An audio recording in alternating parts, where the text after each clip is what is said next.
എല്ലാവർക്കും എൻ്റെ വിനീതമായ നമസ്കാരം. ഞാൻ കാശി യാത്ര പോയി നല്ല ദർശനം കിട്ടി. ഇന്നലെയാണ് തിരുവനന്തപുരത്ത് എത്തിയത്. ഇന്ന് വരെയുള്ള വീഡിയോ ഞാൻ ഷെഡ്യൂൾ ചെയ്തിട്ടാണ് പോയത്. അപ്പം ഇന്ന് ഞാൻ വീഡിയോ എടുക്കുന്നത് നാളത്തേക്ക് ഷെഡ്യൂൾ ചെയ്യാനാണ്. എന്താണെന്ന് വെച്ചാൽ എനിക്കറിയാം രാവിലെ നിങ്ങൾ അതിന് കാത്തിരിക്കുന്നു എന്ന് എനിക്ക് മനസ്സിലാകുന്നുണ്ട്. അതുകൊണ്ട് തന്നെയാണ് ഞാൻ ഈ വീഡിയോ ഇപ്പം തന്നെ ഞാൻ ഇടുന്നത്. വേറൊരു കാര്യം, ഈ സോൾ പ്ലാനിങ്ങിനെ കുറിച്ച് ഒരുപാട് പേര് കൂടുതൽ പറയണമെന്നൊക്കെ പറഞ്ഞിരുന്നു. അതിലെനിക്ക് വളരെ സന്തോഷമുണ്ട്. ബുക്ക് റിവ്യൂയും വേണമെന്ന് പറഞ്ഞിട്ടുണ്ട്. അതും നമുക്ക് ചെയ്യാം. എല്ലാത്തിനും എനിക്ക് ഉടൻപാടുണ്ട്. എനിക്ക് സന്തോഷമാണ്. നമ്മൾ രണ്ട് കൂട്ടരും ഒന്നിച്ച് നിന്നാൽ നമുക്ക് എന്ത് വേണമെങ്കിലും സാധിക്കാം. എന്നുവെച്ചാൽ നമ്മൾ പോകുന്നത് ഫാസ്റ്റ് ട്രാക്കിലാണ്, സാധാരണ ട്രാക്കല്ല. അതുകൊണ്ട്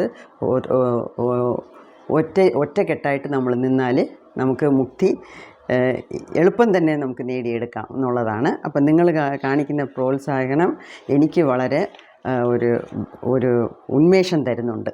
അതിന് വളരെ നന്ദി.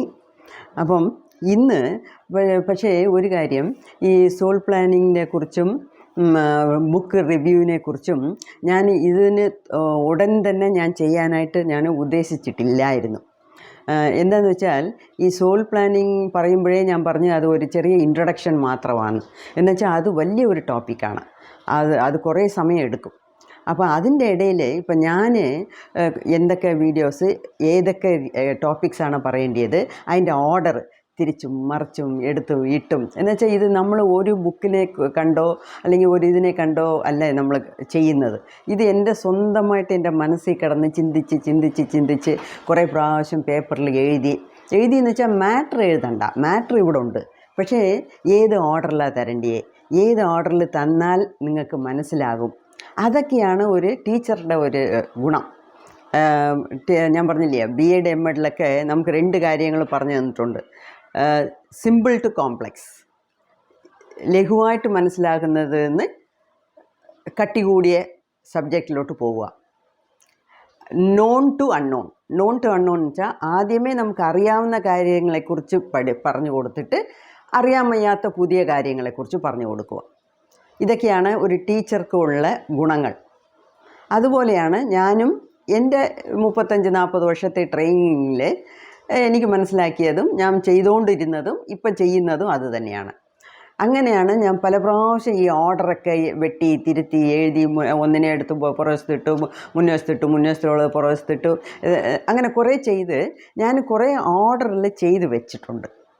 ഓക്കെ, അപ്പം ആ ഓർഡർ കഴിയുമ്പോഴത്തേക്ക് നമുക്ക് ഈ ബുക്ക് റിവ്യൂസ് എല്ലാം തുടങ്ങാം. ഓക്കെ, അത് തീർച്ചയായിട്ടും ഞാൻ ചെയ്യും. ബുക്ക് റിവ്യൂസ് എന്ന് പറയുന്നത് വളരെ നമുക്ക് പ്രയോജനപ്പെടുന്ന ഒന്നാണ്. ഇപ്പം നിങ്ങൾ ബുക്ക് വായിച്ചില്ലെങ്കിൽ പോലും മുക്കാലും ഞാൻ വായിക്കുന്ന ബുക്സ് എല്ലാം ഇംഗ്ലീഷിലാണ്. അപ്പം ബുക്കിൻ്റെ പേരും ഓഥറും എല്ലാം ഞാൻ തരാം. വാങ്ങിക്കാൻ നോക്കുന്നവർക്ക് വാങ്ങിക്കുക, കാശ് കൊടുത്ത് വാങ്ങിക്കാൻ പറ്റുന്നെങ്കിൽ വാങ്ങിച്ച് പഠിക്കുക, വളരെ നല്ലത്. എനിക്ക് ഇംഗ്ലീഷ് ഒന്നും മനസ്സിലാവത്തില്ല എന്നുണ്ടെങ്കിൽ നിങ്ങൾക്ക് യാതൊരു പ്രയാസവും വേണ്ട. ഞാനിവിടെ ഉണ്ട്. ഞാൻ ഇംഗ്ലീഷിൽ വായിച്ച് അതിനെ എന്നാലായ മലയാളത്തിൽ ഞാൻ പറയാം. എൻ്റെ മലയാളത്തിന് നിങ്ങൾ കുറച്ച് ക്ഷമിച്ച് തന്നാൽ മതി. ഓക്കെ, അപ്പം അതിന് ഞാനുണ്ട്. എല്ലാം ഞാൻ അങ്ങനെ നല്ല ലഘുവായിട്ടുള്ള കാര്യത്തിൽ ഞാൻ പറഞ്ഞുതരാം, രീതിയിൽ ഞാൻ പറഞ്ഞുതരാം. ഓക്കെ, സോ അതൊക്കെ നമുക്ക് ചെയ്യാം. ഒരുപാട് കാര്യങ്ങൾ ഇനിയും ചെയ്യാൻ കിടക്കുന്നു. ഇപ്പോൾ നമ്മൾ ഒരു തുടക്കം കുറിച്ചതല്ലേ ഉള്ളൂ.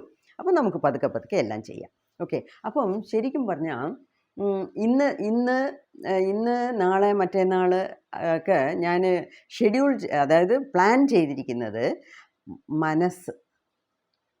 മനസ്സിനെ കുറിച്ച് പറയാനാണ്. മനസ്സിനെക്കുറിച്ച് കുറഞ്ഞത് ഒരു 3 വീഡിയോസ് വേണ്ടി വരും. 3 വീഡിയോസിൽ നിൽക്കുമോ അതോ 4-5 പോകുമോ എന്നുള്ളതാണ് എൻ്റെ വിചാരം.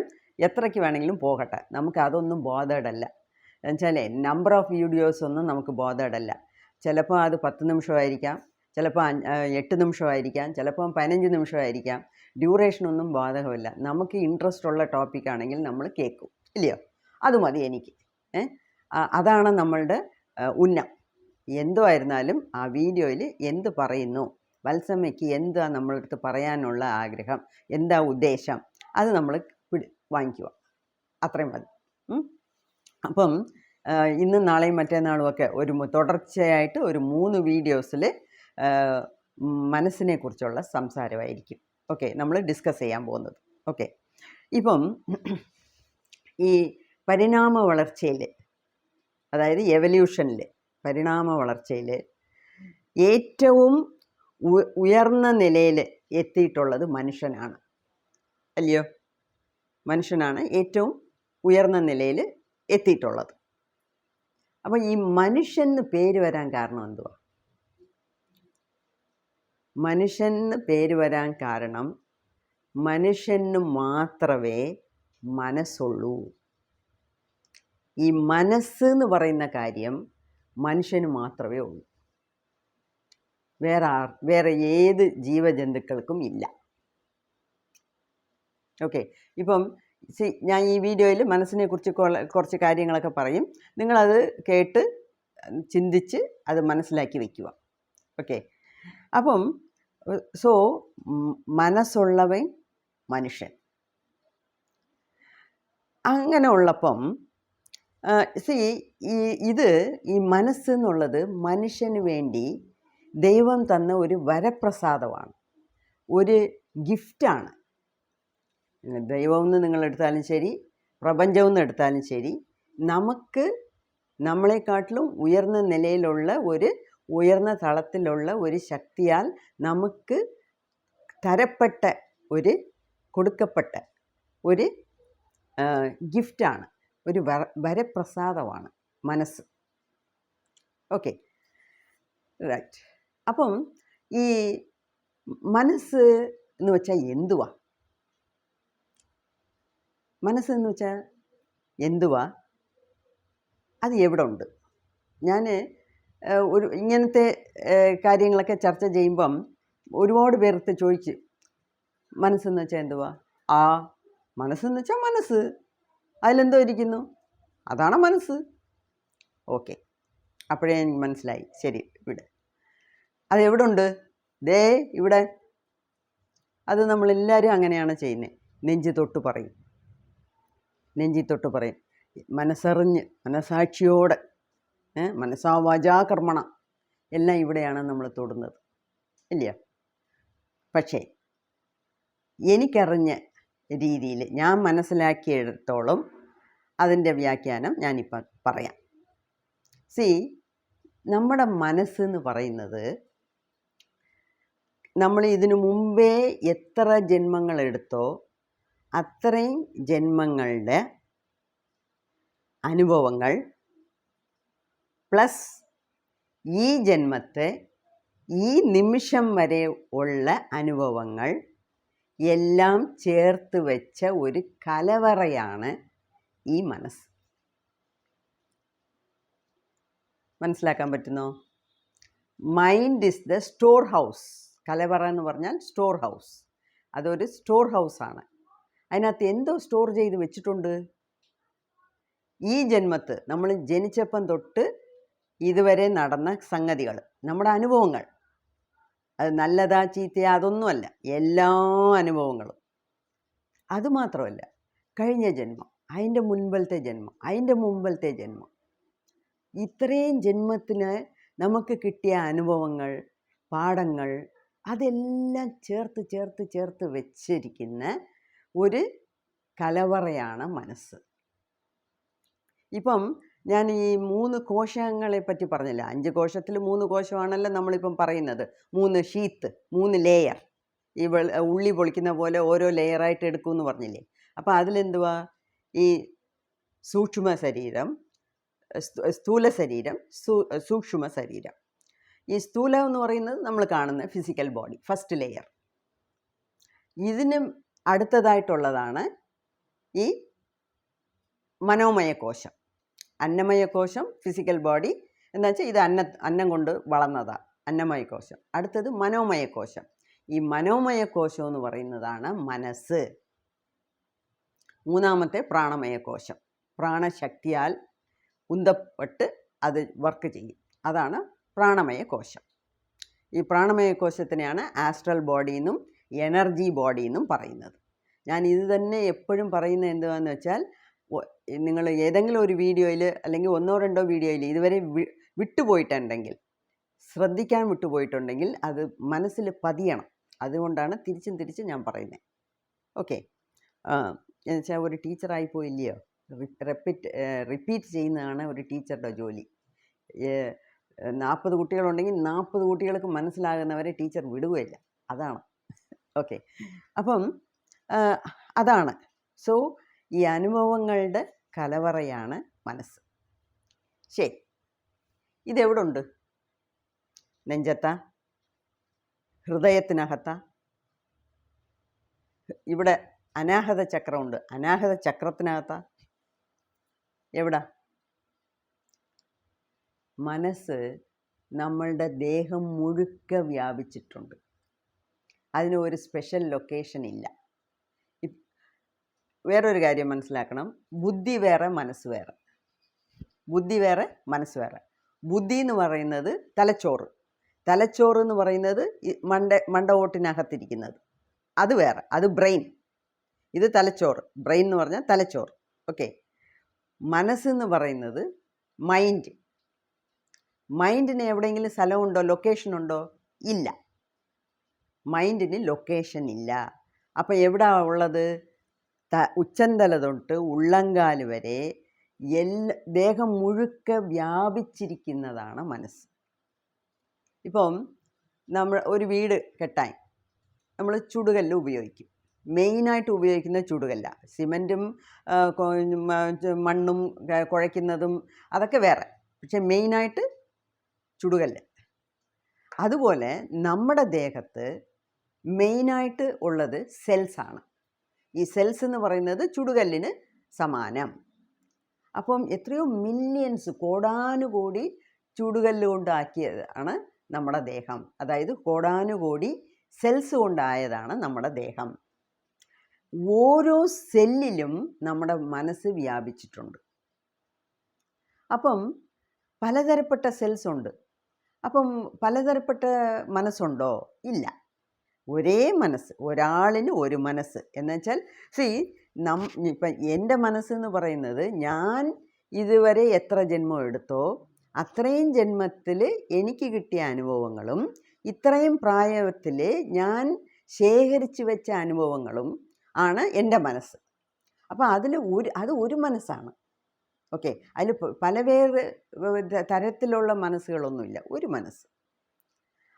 പക്ഷെ ആ മനസ്സ് എല്ലാ സെൽസിലും കൂടെ വ്യാപിച്ചിട്ടുണ്ട്. ഓക്കെ, ഇപ്പോൾ ഇംഗ്ലീഷിൽ ചോദിച്ചാൽ അവർ പറയും mind is the software and brain is the hardware എന്ന് പറയും. അതായത് ഇപ്പോൾ ഒരു കമ്പ്യൂട്ടർ എടുത്തോണം. കമ്പ്യൂട്ടറിൽ ഇപ്പം ലാപ്ടോപ്പ് അല്ലെങ്കിൽ ഒരു കമ്പ്യൂട്ടർ എടുത്താൽ നമുക്ക് കണ്ണുകൊണ്ട് കാണുന്നതാണ് ഹാർഡ്വെയർ, അതിൻ്റെ മെഷീനും കാര്യങ്ങളും ഒക്കെ. അതിനകത്ത് ഫീഡ് ചെയ്ത ഇൻഫർമേഷൻ ഉണ്ടല്ലോ, അതാണ് സോഫ്റ്റ്വെയർ. അതുപോലെ നമ്മൾ ഫീഡ് ചെയ്ത ഇൻഫർമേഷനാണ് നമ്മുടെ മൈൻഡ്, അത് സോഫ്റ്റ്വെയർ. പക്ഷെ അതിന് സിഗ്നൽ കൊടുക്കുന്നതും അതിനെ കൊണ്ട് ചെയ്യിപ്പിക്കുന്നതും അതെല്ലാമാണ് ബ്രെയിന്, തലച്ചോറ്. അത് അതിൻ്റെ ഹാർഡ്വെയർ എന്നൊക്കെ പറയും. അതായത് ഒരു കാര്യം പറഞ്ഞാലും തീരാത്ത ഒരു ടോപ്പിക്കാണ് ഈ മനസ്സ്. എത്രയോ ആൾക്കാർ എത്രയോ രീതിയിൽ അതിനെക്കുറിച്ചുള്ള വ്യാഖ്യാനങ്ങൾ തന്നിട്ടുണ്ട്.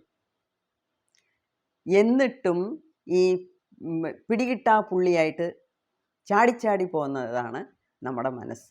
അപ്പം ഇതൊരു വലിയ പ്രയത്നമാണ് നമ്മൾ എടുത്തിരിക്കുന്നത്, വലിയ ഒരു കാര്യമാണ് മനസ്സിനെ മനസ്സിലാക്കുക എന്നുള്ളത്. നമുക്ക് മനസ്സിനെ മനസ്സിലാക്കണമെങ്കിൽ ആ മനസ്സും കടന്നുപോയി നിന്ന് നോക്കിയാലേ ആ മനസ്സ് എന്തുവാന്ന് നമുക്ക് മനസ്സിലാവത്തുള്ളൂ. അപ്പം മനസ്സ് എന്ന് പറഞ്ഞത് എന്തുവാന്ന് മനസ്സിലാക്കിയാൽ പിന്നെ നമുക്ക് മുന്നോട്ട് പോകാനൊക്കും. ഓക്കെ, ഇപ്പം മനസ്സിനെ കുറിച്ച് 1-2 കാര്യങ്ങൾ. അപ്പം മനസ്സിൻ്റെ രീതി എന്തുവാ? 1, മനസ്സെന്ന് പറയുന്നത് സൂക്ഷ്മത്തിലും അതിസൂക്ഷ്മമായിട്ട് ജോലി ചെയ്യുന്നതാണ് മനസ്സ്. സൂക്ഷ്മത്തിലും അതിസൂക്ഷ്മമായിട്ട്. അതുകൊണ്ടാണ് നമുക്ക് കണ്ണുകൊണ്ട് കാണാൻ പറ്റാത്തത്. ഫിസിക്കൽ അന്നമയ കോശത്തിനെ കാണുന്ന പോലെ മനോമയ കോശത്തിനെ കാണാൻ പറ്റത്തില്ല. പക്ഷേ എല്ലാവർക്കും അറിയാം, നമ്മൾ എല്ലാവരുടെ ദേഹത്ത് എല്ലാവർക്കും ഒരു മനസ്സുണ്ട് എന്ന് അറിയാം. ഓക്കെ. പിന്നെ ഇനിയൊന്ന്, അത് സ്വയമായിട്ട് ജോലി ചെയ്യും. നമ്മൾ ആവശ്യപ്പെട്ടാലും ആവശ്യപ്പെട്ടില്ലെങ്കിലും അത് ഇങ്ങനെ ചലിച്ചുകൊണ്ടിരിക്കും. ആണല്ലോ. ചുമ്മാ ഞാൻ കുറച്ച് കിടക്കട്ടെ, അല്ലെങ്കിൽ എനിക്ക് തലവേദന എടുക്കുന്നു, ഇങ്ങനെ ചെയ്യാതെ കുറച്ച് നേരം മിണ്ടാതിരിക്കുമോ? ഇരിക്കത്തില്ല. നമ്മൾ ആരുടെ വായ വേണമെങ്കിലും അടയ്ക്കാം, മനസ്സിനെ അടയ്ക്കാൻ ഒക്കത്തില്ല. അത് ഇങ്ങനെ ചലിച്ചുകൊണ്ടിരിക്കും. അത് സ്വയമായിട്ട് ചോദ്യം ചോദിക്കും, സ്വയമായിട്ട് ആൻസർ ചെയ്യും, സ്വയമായിട്ട് ചിന്തിക്കും,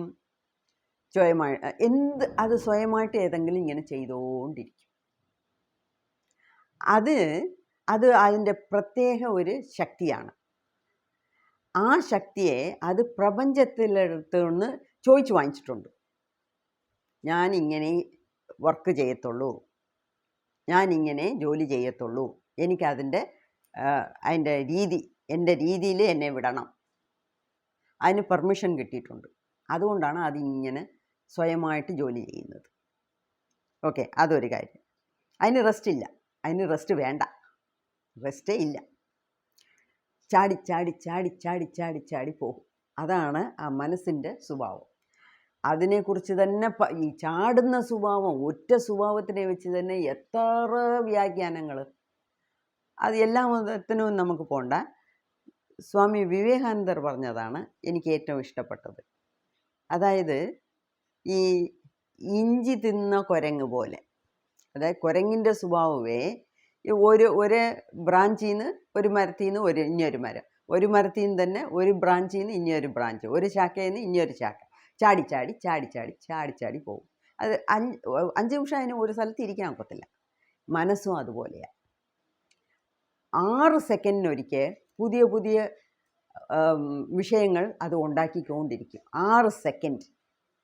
അതിന് മേലെ അത് ഒരു കാര്യത്തിൽ നിലച്ചിരിക്കത്തില്ല. അപ്പോൾ അത് കുരങ്ങ് തന്നെയാണല്ലോ. അതാണ് മനസ്സ് ഒരു കുരങ്ങ് എന്ന് പറയുന്നത്. അപ്പം അത് ചാടി ഇങ്ങനെ പൊയ്ക്കൊണ്ടിരിക്കത്തില്ലേ.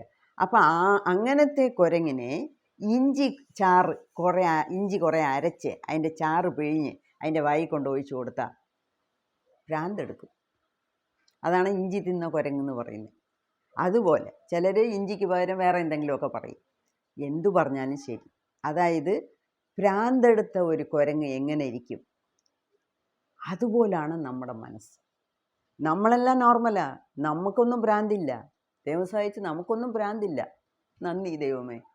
പക്ഷേ നമ്മുടെ മനസ്സിന് ഭ്രാന്തല്ല, മനസ്സിൻ്റെ രീതി അതാ. നമ്മുടെ മനസ്സ് നല്ല മനസ്സാണ്, പക്ഷെ അതിൻ്റെ രീതി അതാ. മനസ്സിലായോ? ഇങ്ങനെ ചാടി പോയിക്കൊണ്ടിരിക്കും. അതേ സമയത്ത് അത് നമ്മൾ പറയുന്നത് കേൾക്കുമോ? കേൾക്കും. നമ്മൾ പറയുന്നത് കേൾക്കും. അത് തോന്നിയ മാസമേ കാണിക്കത്തുള്ളൂ. അതിന് ഇഷ്ടമുണ്ടെങ്കിൽ അത് ചെയ്യും, അല്ലെങ്കിൽ നീ നിൻ്റെ ഭാഗത്തിന് പോകും, ഞാൻ എൻ്റെ ജോലി ചെയ്യുമെന്ന് പറയും. അതായത് സ്വയമായിട്ട് അതിന് പ്രവർത്തിക്കാനുള്ള ശക്തിയെ അതിന് ചോദിച്ചു വാങ്ങിച്ചിട്ടുണ്ട്. അത് ഒരു ഗിഫ്റ്റായിട്ട് അത് വാങ്ങിച്ചിട്ടുണ്ട്. അതുമാത്രമല്ല, വേറൊരു വളരെ ഇമ്പോർട്ടൻ്റ് ആയിട്ടുള്ള ഒരു കാര്യം, അത് ഭൗതികമായ കാര്യത്തിലാണ് അതിന് അറ്റാച്ച്മെൻറ്റ് കൂടുതൽ. ഭൗതികമായ കാര്യം എന്ന് വെച്ചാൽ എന്തുവാ? ഒരു കാറ് കണ്ടാ, എന്ത് നല്ല കാറ്, നമുക്കതില്ലല്ലോ. ആരെങ്കിലും നല്ല ഒരു സാരി കൊടുത്താ, എന്ത് നല്ല പട്ടുസാരി, ഇതുവരെ ഞാൻ കണ്ടിട്ടില്ലാത്ത ഒരു ഡിസൈനാണ്, നമുക്കത് വാങ്ങിച്ചേ പറ്റൂ. എത്ര കാശാണെങ്കിലും ശരി, ഞാനത് വാങ്ങിച്ചിരിക്കും. അടുത്ത ഒരു കല്യാണത്തിന് അത് തന്നെ ഉടുത്തിരിക്കും. ഇതുപോലെ ഈ മെറ്റീരിയലിസ്റ്റിക് എന്ന് വെച്ചാൽ ഈ ഭൗതിക ലോകത്തിലുള്ള സാധനങ്ങളോട് എളുപ്പം പോയി അറ്റാച്ച് ആകും. അറ്റാച്ച് ആകും വെച്ചാൽ അതിൻ്റെ കൂടെ ഒന്നിച്ച് ചേരും. അത് ഒന്ന്. പിന്നെ ഈ മനസ്സ് എവിടെ വേണമെങ്കിലും ഇങ്ങനെ നുഴഞ്ഞു കയറും. ഏത് സ്ഥലത്ത് വേണമെങ്കിലും നുഴഞ്ഞു പോകും. അതൊരു കാര്യമുണ്ട്. അതുമാത്രമല്ല, എല്ലാത്തിനെയും ഉൾവാങ്ങും. എന്ത് നമ്മൾ പറഞ്ഞാലും ചെയ്താലും അതിനെ ഉൾവാങ്ങും. പിന്നെ ഈ ഉൾവാങ്ങുന്നതിന് അതിനൊരു വഴി വേണ്ടേ? ആ വഴിയാണ് നമ്മളുടെ ഈ 5 സെൻസ് ഓർഗൻസ് പഞ്ചേന്ദ്രിയങ്ങൾ. അതിൽ ഇപ്പം നമ്മൾ കാത് വഴി ആരെങ്കിലും എന്തെങ്കിലും പറയുന്നു, കൊണ്ടാ സ്വാഹ വാങ്ങിച്ച ഇട്ടോളൂ. നമ്മൾ ഒന്നിനെ തൊടുന്നു, ആ അത് ഇതാണ് ചക്കയുടെ പുറത്തോല്, ഇത് ചക്കയാണ്, ഓക്കെ സ്വാഹ, ഉള്ളിൽ വാങ്ങിച്ചിട്ടോളൂ. അതേപോലെ അതിൽ ഈ 5 പഞ്ചേന്ദ്രിയങ്ങൾ വഴിയായിട്ട് അകത്ത് പോയാലും അതിൽ 85% മനസ്സിനകത്ത് ഇടുന്നത് കണ്ണിൽ കൂടെയാണ്. നമ്മളുടെ ഈ 2 കണ്ണിൽ കൂടെയാണ്. അതുകൊണ്ട് തന്നെയാണ് ഇപ്പോൾ ധ്യാനം ചെയ്യുമ്പം ഏത് ക്ലാസ് ആയിരുന്നാലും ശരി, ആരായിരുന്നാലും ശരി, എന്തുവാ പറയുന്നത്? ആദ്യം സുഖാസനത്തിലിരിക്കണം, നട്ടെല്ല് നിവർത്തിയിരിക്കണം, കണ്ണടയ്ക്കണം. കണ്ണടയ്ക്കാതെ ഒരു പരിപാടിയില്ല. എന്താണെന്ന് വെച്ചാൽ കണ്ണടച്ചാൽ 85% മനസ്സിനകത്ത് ഇടുന്നത് കുറയും. ഓക്കെ, അങ്ങനെയാണ് ഈ മനസ്സ് എല്ലാത്തിനെയും വാങ്ങിച്ച് ഇടുന്നത്. അപ്പം ഇങ്ങനെ കുറേ കാര്യങ്ങൾ മനസ്സിനെക്കുറിച്ചുണ്ട്. അപ്പം ഇത്രയും ഞാൻ ഇന്ന് പറയുന്നു. ഇതിനെക്കുറിച്ച് നല്ല രീതിയിൽ മനസ്സിലാക്കി എടുക്കുക. ഇനി നമുക്ക് ഒരുപാട് മനസ്സിലാക്കാനുണ്ട്. അത് എല്ലാം ഒറ്റയടിക്ക് പറയാനൊക്കത്തില്ല. അതുകൊണ്ട് നമ്മൾ അടുത്തടുത്ത വീഡിയോകളിൽ നമുക്ക് നോക്കാം. ഓക്കെ, നന്ദി, നമസ്കാരം.